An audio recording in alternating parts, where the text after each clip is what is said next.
I had a young gentleman, nice looking kid, took care of farm animals. He was from Carroll County.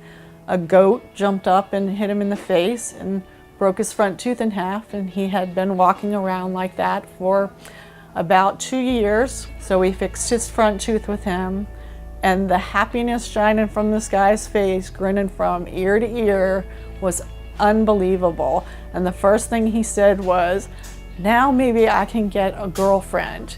He was overjoyed. It takes a lot of work. My whole staff works tirelessly to do it, but it's well worth it. After that day, we're exhausted, but the thank yous and the bless yous we get all day long just make it all worth it. It's an extremely moving day in that you work very hard. It'll be the hardest day that I work.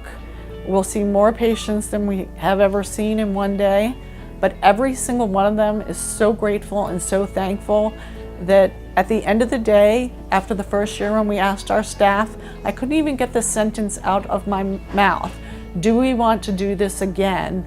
And every single person, hands down, said absolutely. They couldn't wait to do it the next year because of how great it made them feel. Dentistry from the Heart is an event that takes practically a whole year to plan.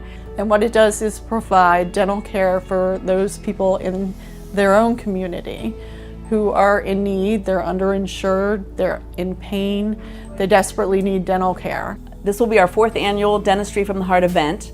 Every year we promise to see 100 patients. This is our chance to give back to our community by doing what we do best, is providing great dental care.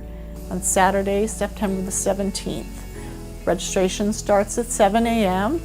We're going to be offering the patients a free extraction, cleaning, or a restoration or filling.